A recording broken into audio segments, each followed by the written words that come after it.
Muli magandang araw mga minamahal. Patuloy sa ating paghatid ng Ebanghelyo ng Panginoong Hesukristo ayon kay San Juan, Kabanata 11, mga talata 1 hanggang 42. The Gospel of the Lord Jesus Christ according to Saint John, chapter 19, verses 1 up to 42. Nang magkagayon nga'y tinangnan ni Pilato si Jesus at siya'y hinampas. At ang mga kawal ay nangagkamakama ng isang putong na tinik at ipinutong sa kanyang ulo at siya ay sinuotan ng isang balabal na kulay ube. At sila'y nagsilapit sa kanya at nangagsabi, "Magalak, hari ng mga Hudyo." At siya ay kanilang pinagsuntukanan. At si Pilato ay lumabas na muli at sa kanila ay sinabi, "Narito, siya ay inilabas ko sa inyo upang inyong matalastas na wala akong masumpungang anumang kasalanan sa kanya."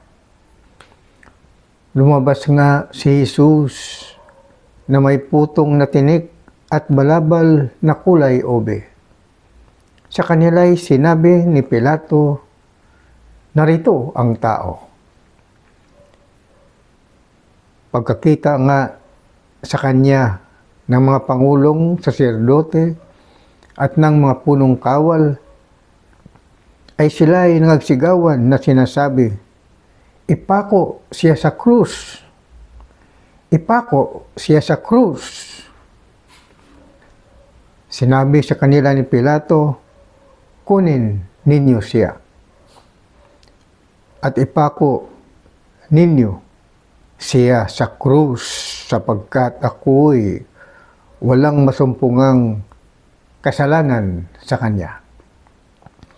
Nagsisagot sa kanya ang mga Hudyo, "Kami mayroong isang kautusan at ayon sa kautosang yaon ay nararapat siyang mamatay sapagkat siya ay nagpapanggap na anak ng Diyos." Pagkarinig nga ni Pilato ng salitang ito, ay lalong sinidlan siya ng takot. At siya ay muling pumasok sa pretoryo at sinabi kay Jesus, "Taga saan ka?" Ngunit hindi siya sinagot ni Jesus. Sinabi nga sa kanya ni Pilato, "Sa akin ay hindi ka nagsasalita? Hindi mo baga nalalaman na ako'y may kapangyarihan sa iyo'y magpawala at may kapangyarihan sa iyo'y magpako sa krus?" Sumagot si Jesus sa kanya, "Anumang kapangyarihan ay hindi ka magkakaroon laban sa akin, malibang ito'y ibinigay sa iyo mula sa itaas. Kaya't ang nagdala sa iyo sa akin ay may lalong malaking kasalanan." Dahil dito'y pinagsisikapan ni Pilato na siya'y pawalan. Ngunit ang mga Hudyo ay nagsisigawan na nangagsasabi, "Kung pawalan mo ang taong ito ay hindi ka kaibigan ni Caesar." Ang bawat isang nagpapanggap na hari ay nagsasalita ng laban kay Caesar. Nang marinig nga ni Pilato ang mga salitang ito, ay inilabas niya si Jesus at siya inaupo sa hukumanan sa dakong tinatawag na pavimento, datapwat sa Hebrew ay Gabata. Noon nga'y paghanda ng Paskwa, at nooy mag-iika-6 ng oras. At sinabi niya sa mga Hudyo, "Narito ang inyong hari." Sila nga'y nagsigawan, "Alisin siya! Alisin siya! Ipako siya sa krus!" Sinabi sa kanila ni Pilato, "Ipapako ko baga sa krus ang inyong hari?" Nagsisagot ang mga pangulong saserdote, "Wala kaming hari kundi si Caesar." Nang magkagayon nga'y ibinigay siya sa kanila upang maipako sa krus. Kinuha nga nila si Jesus at siya'y lumabas.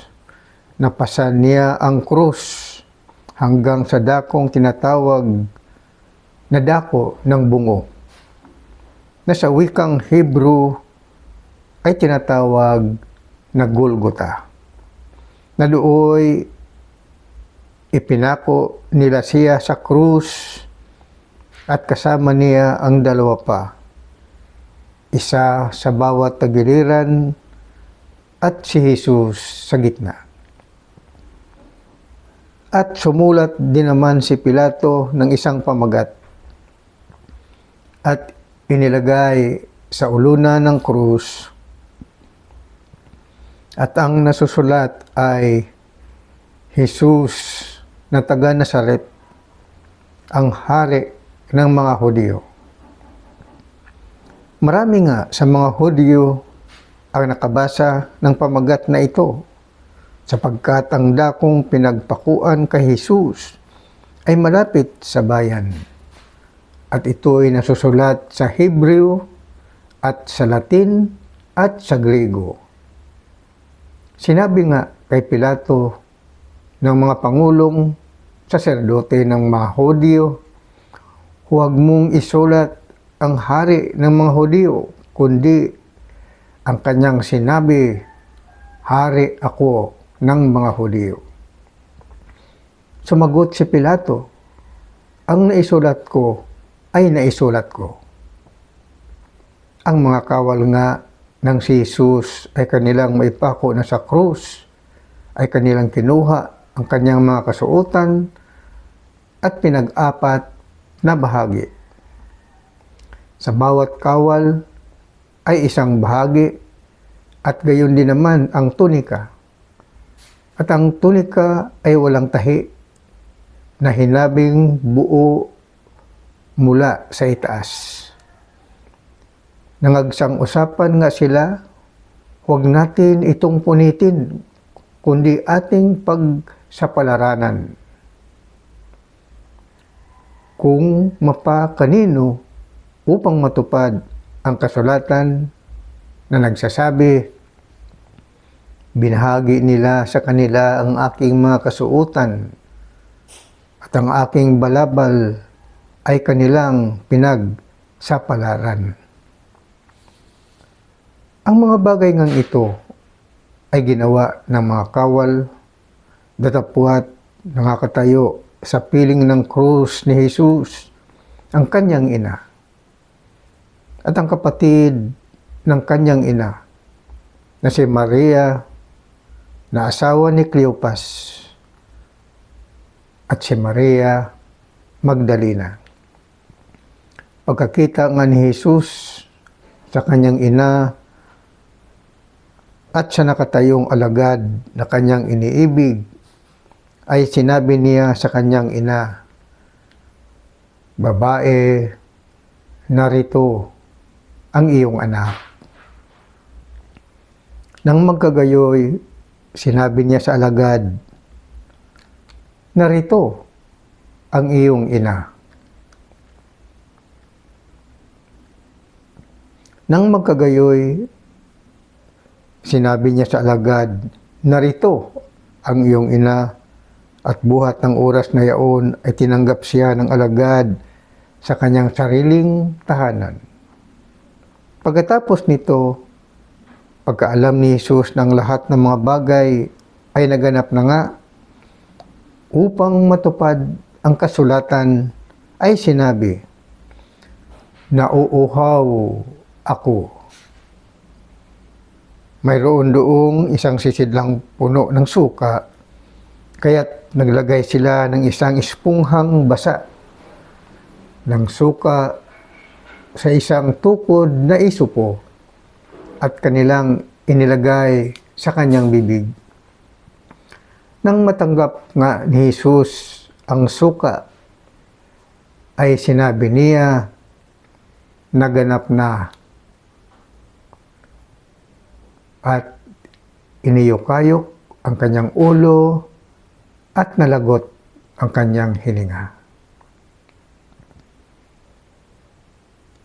Ang mga Hudyo nga, sapagkat nooy paghahanda upang ang mga katawan ay huwag mga tira sa krus sa Sabat, sapagkat dakila ang araw ng Sabat na yaon, ay hiniling nila kay Pilato na mga umog ang kanilang mga hita at upang sila'y mga alis doon. Nagsiparoon na ang mga kawal at inubog ang mga hita ng una at ng isa na ipinako sa krus na kasama niya. Ngunit nang magsipagparoon sila kay Jesus at makitang siya'y patay na, ay hindi na nila inumog ang kanyang mga hita. Gayon may pinalagpasan ang kanyang tagiliran ng isang sibat ng isa sa mga kawal at pagdakay lumabas ang dugo at tubig. At ang nakakita ay nagpatotoo at ang kanyang patotoo ay totoo. At nalalaman niyang siya'y nagsasabi ng totoo upang kayo naman ay magsisampalataya. Sapagkat ang mga bagay na ito ay nangyari upang matupad ang kasulatan na isa mang buto niya'y hindi mababali. At sinabi naman sa ibang kasulatan, magsisitingin sila sa kanya na kanilang pinag-ulusanan. At pagkatapos ng mga bagay na ito, si Jose na taga Arimatea, palibhasay alagad ni Jesus, bagamat lihim dahil sa katakutan sa mga Hudyo, ay namanhik kay Pilato na makuha niya ang bangkay ni Jesus at ipinahintulot ni Pilato sa kanya. Naparoon nga siya at inalis ang kanyang bangkay. At naparoon naman si Nicodemo, yaong naparoon ng una sa kanya ng gabi, na may dalang isang pinaghalong mera at mga alo, na may mga 100 libra. Kinuha nga nila ang bangkay ni Jesus at binalot nila ng mga kayong lino na may mga pabango, ayon sa kaugalian ng mga Hudyo sa pagdilibing. Sa dako nga ng pinagpakuan sa kanya ay may isang halamanan, at sa halamanan may isang bagong libingan na kailanmay hindi pa napaglalagyan ng sinuman. Doon nga, dahil sa paghahanda ng mga Hudyo, sapagkat malapit ang libingan, ay kanilang inilagay si Jesus. Purihin ang pagkabasa ng Ebanghelyo ni Jesucristo ayon kay San Juan, Kabanata 19, mga talata 1 hanggang 42.